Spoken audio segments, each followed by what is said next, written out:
So here they have given the gravitational acceleration of the moon as well as on the earth. Okay, and here they have asked, the question is related to the weight.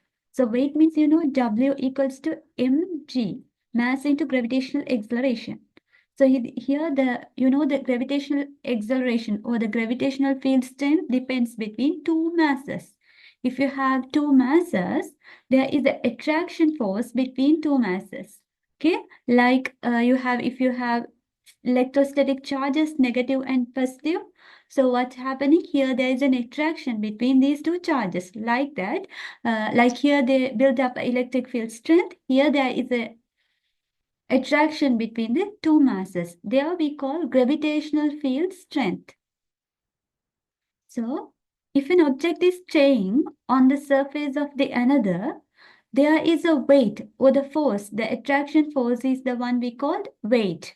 So here, weight of an astronaut of mass 60 kilogram on the moon. So initially, if he is staying on the earth, they have given, right? Okay. Yeah, the gravitational acceleration they have given here the Earth's, the gravitational acceleration of the moon is based on the Earth's value. So first of all, you have to find what is the G for moon. At the moon, what is the acceleration, gravitational acceleration force depending there. So let's take, this is the moon and this is the human. So there is a acceleration force. There is a gravitational field which is experienced by this man.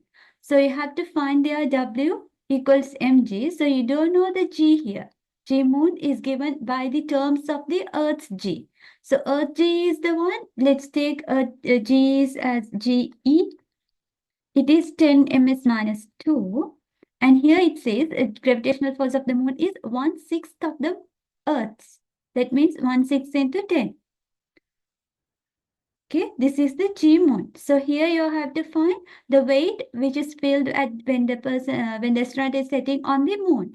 So you have to have the M, mass won't change. It is depend on the person's mass. Okay, whether he stays on the moon or Earth, his mass would be always 60 kilogram. But the weight depends based on the mass which he is staying. So here the gravitational force would be the G moon, because we are talking regarding the weight on the moon. So the mass is 60 kilogram. I'm not going to find the answer here because I can simplify if I put it directly the value like 1/6 into 10. So we can simply simplify, right? So you're going to get 100 Newton.